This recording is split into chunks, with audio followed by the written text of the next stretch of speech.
ఇక 50,65,000 కోట్ల భారీ బడ్జెట్ ప్రవేశపెట్టారు నిర్మలా సీతారామన్.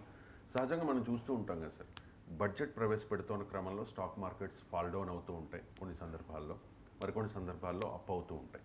కానీ ఈ బడ్జెట్ తర్వాత మ్యూటెడ్ రెస్పాన్స్ ఉంది సార్ స్టాక్ మార్కెట్లో. రీజన్ ఏంటి? అంటే మీరు అన్నట్లు స్టాక్ మార్కెట్లో బడ్జెట్లకు రియాక్ట్ అయిన దాంట్లో ప్యాటర్న్ ఏమి ఉండదు, రకరకాలుగా రియాక్ట్ అవుతుంటుంది. ఈసారి స్టాక్ మార్కెట్స్ స్వల్పంగా తగ్గినాయి, లేదంటే ఫ్లాట్ ఉన్నాయి, అంటే పెద్దగా అటు ఇటు లేవు. ఇవాళ మండే మరి ఎలా స్టాక్ మార్కెట్స్ రియాక్ట్ అయితే చూడాలి మండే చివరి వరకు. బట్ సాధారణంగా బడ్జెట్కు స్టాక్ మార్కెట్ల రెస్పాన్స్ చూసేది ఆ బడ్జెట్ పెట్టినప్పుడు.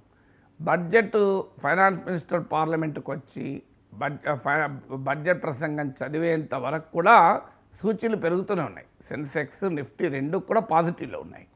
అంటే డెఫినెట్గా బడ్జెట్ పైన ఎక్స్పెక్టేషన్స్తో ఉన్నాయని.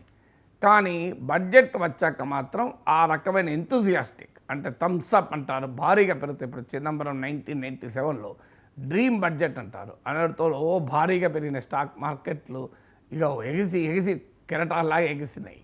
సో అందువల్ల కానీ ఎగిసినాయి మళ్ళీ పడిపోతాయి కెరటంలాగానే. సో అందుకని ఈసారి స్టాక్ మార్కెట్స్లో ఆ ఎగ్జూబరెన్స్ అంటారు, ఎంతూజియాజం, ఆ ఊపు అయితే లేదు. ఎందుకు లేదు అనుకుంటే స్టాక్ మార్కెట్లో దేని బట్టి ఉంటుంది. ఒకటి, స్టాక్ మార్కెట్లకు రియల్ ఎకానమీకి సంబంధం ఉండదు. ఇప్పుడు ఉదాహరణకు మన ఆర్థిక వృద్ధి రేటు 5-6%, 6.4% ఈ ఎకనామిక్ సర్వే ప్రకారం కూడా.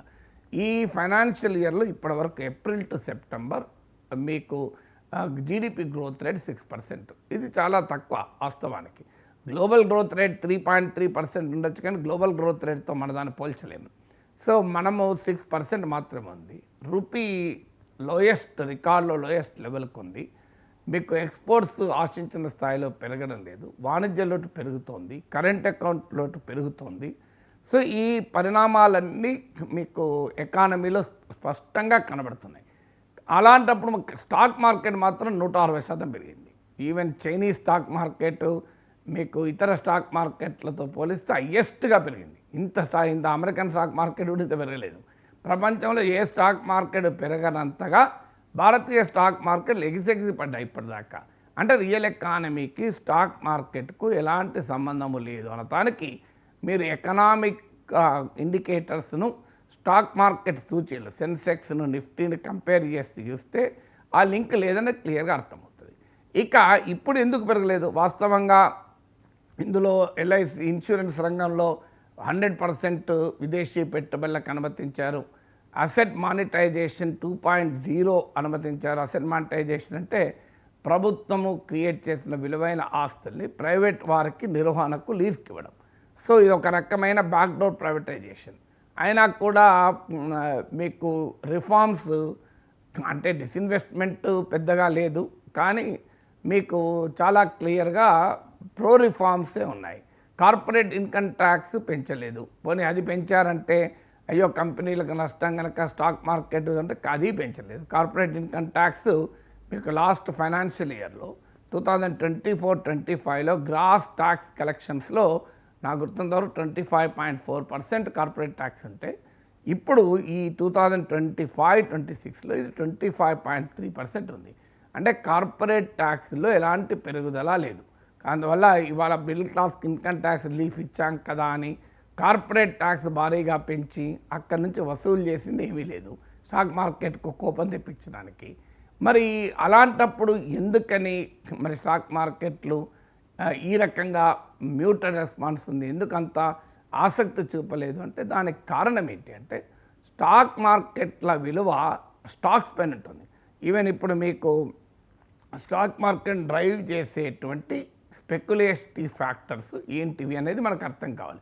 స్టాక్ మార్కెట్లు ప్రధానంగా foreign institutional investment FII flows stock మార్కెట్లను డిసైడ్ చేస్తాయి. ఎందుకంటే మన స్టాక్ మార్కెట్ క్యాపిటలైజేషన్లో నియర్లీ 20-30% కూడా FII ఉంటుంది. టాప్ ఈవెన్ మీకు సెన్సెక్స్ కంపెనీస్లో తీసుకున్న మీకు 20-30% వరకు కూడా మీకు ఈ ఫారిన్ ఇన్స్టిట్యూషనల్ ఇన్వెస్ట్మెంట్ లేదా విదేశీ పోర్ట్ఫోలియో పెట్టుబడులు అంటారు. సో ఈ స్టాక్ మార్కెట్లోకి వచ్చే విదేశీ పెట్టుబడులు రాకపోకలు మన స్టాక్ మార్కెట్ యొక్క ట్రెండ్ని డిసైడ్ చేస్తుంది.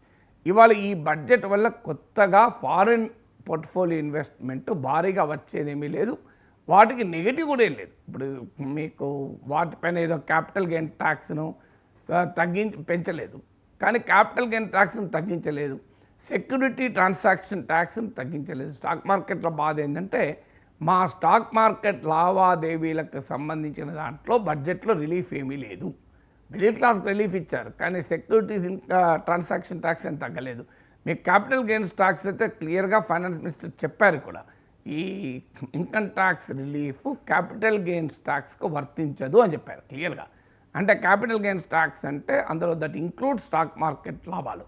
సో అందువల్ల స్టాక్ మార్కెట్ లాభాలకు ట్యాక్స్ రిలీఫ్ ఇవ్వలే.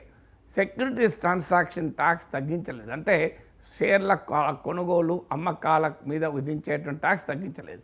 అందువల్ల స్టాక్ మార్కెట్ యొక్క ఫస్ట్ కంప్లైంట్ ఏంటంటే తమ లావాదేవీలు తమ అనుకూలమైన ట్యాక్స్ కన్సెషన్స్ ఇవ్వలేదు అన్నది వాళ్ళ మొదటిది. రెండవది ఫారిన్ ఇన్స్టిట్యూషనల్ ఇన్వెస్ట్మెంట్ ఫ్లోను ఎంకరేజ్ చేసే విధంగానో డిస్కరేజ్ చేసే విధంగానో లేదు ఇది.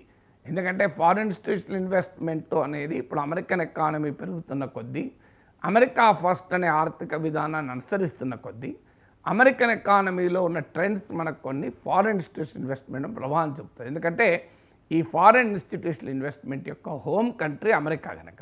ఇప్పుడు అమెరికాలోని ట్రెండ్ ఏంటి? ఒకటి, అమెరికా ఫస్ట్ అనే విధానం వల్ల అమెరికన్ ఎకానమీ డాలరు స్ట్రెంథన్ అవుతుంది. రెండు, అనేక దేశాల వస్తువులపైన ట్రంప్ టారిఫ్లు విధిస్తున్నాడు. ఇవాళ పత్రికల్లో కూడా వచ్చింది టారిఫ్ మొదలు పెట్టాడని.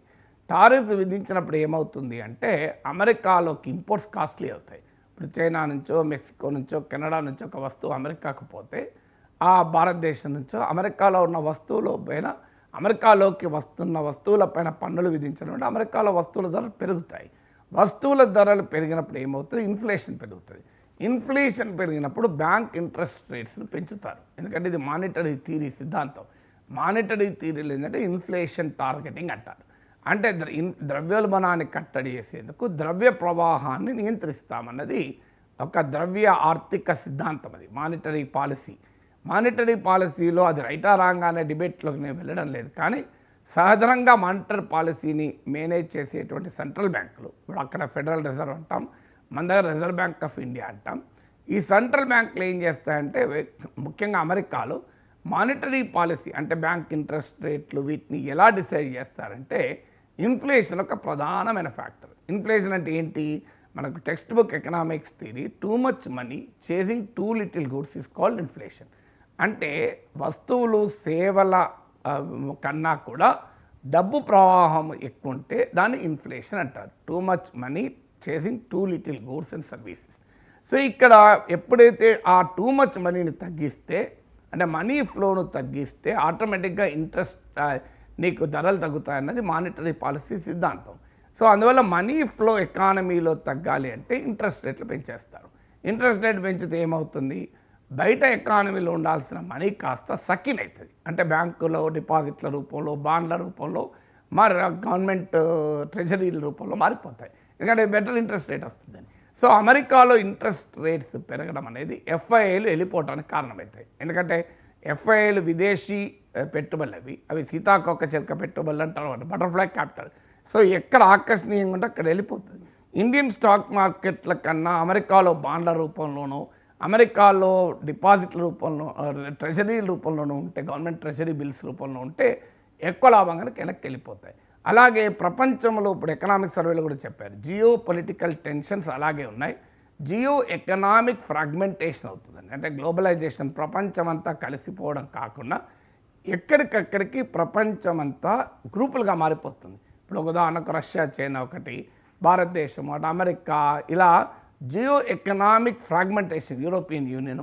దీనివల్ల కూడా విదేశీ పెట్టుబడులు సేఫ్ హ్యావెన్స్ వైపు వెళ్తాయి. సేఫ్ హ్యావెన్స్ ఏంటంటే అమెరికా. సో అందువల్ల ఈ డాలరైజేషన్, డాలర్ స్ట్రెంత్ పెరుగుతున్న కొద్దీ ఎఫ్ఐఐలు వెనక్కిపోతాయి. ఇది బడ్జెట్ అడ్రస్ చేయలే. బడ్జెట్లో మీకు ఎఫ్ఐఐలు దీన్ని, ఎందుకంటే ఇది బడ్జెట్ కంట్రోల్ లేదు. ఇప్పుడు అమెరికాలో ట్రంప్ విధించే ఆంక్షలు, అమెరికాలో ఫెడరల్ రిజర్వ్ ఇంట్రెస్ట్ రేట్లు పెంచడం మన ఫైనాన్స్ మినిస్టర్తో సంబంధమే లేదు.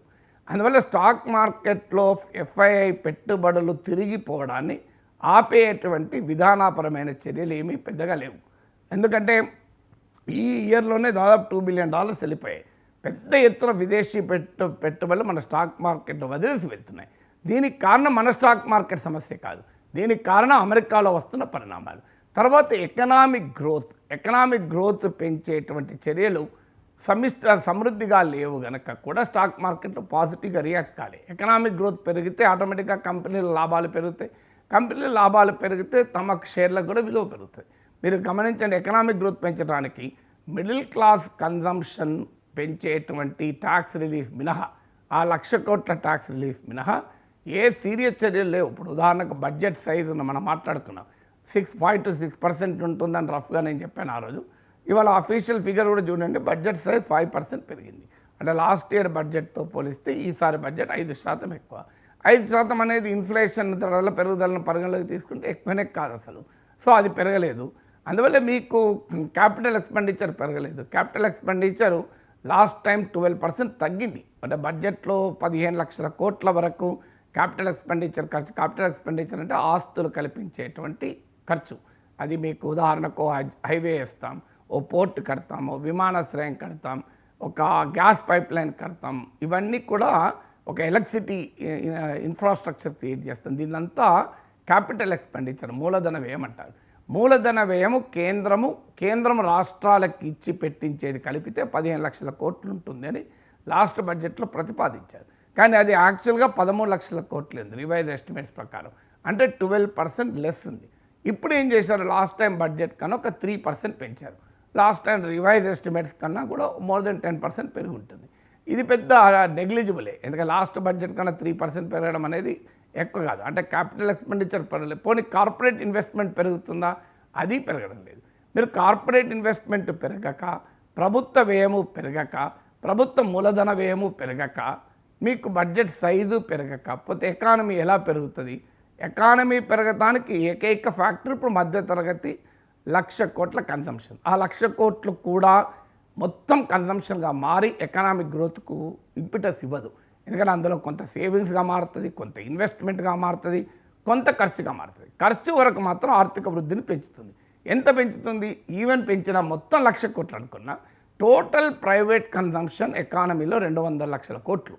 అందులో 1,00,000 కోట్లు అంటే ఎంత? 0.5%. అందువల్ల ఇది మంచి చర్య, మధ్యతరగతి రిలీఫ్ ఇవ్వడం. కానీ ఇది మాత్రమే సరిపోయిన చర్య కాదు. అంటే ఆర్థిక వృద్ధిని కిక్ స్టార్ట్ చేసడానికి. సో ఆర్థిక వృద్ధి కిక్ స్టార్ట్ కాకుండా స్టాక్ మార్కెట్ ఎట్లా పెరుగుతుంది? స్టాక్ మార్కెట్ అంటే ఏంటిది? మన కంపెనీల లాభాలు పెరగడము, వృద్ధి రావడమే కదా. సో అందువల్ల అటు స్పెక్యులేటివ్ ఫ్యాక్టర్స్ నేను చెప్పాను మీకు, ఇటు రియల్ ఎకానమీ ఫ్యాక్టర్స్ కూడా చెప్పాను. అటు స్పెక్యులేటివ్ ఫ్యాక్టర్స్ అంటే ఫారెన్ ఇన్వెస్ట్మెంట్, ఎంత speculative factors. Real economy factors అంటే ఎకనామిక్ గ్రోత్. ఈ రెండిట్లో కూడా ఆశాజనకమైనవి తమకు కనిపించలేదు కనుక స్టాక్ మార్కెట్లు ఊపు మనకు బడ్జెట్ తర్వాత కనిపించలేదు. ఈ 2025-26 యూనియన్ బడ్జెట్లో అన్నిటికంటే హైలైట్ ఏంటంటే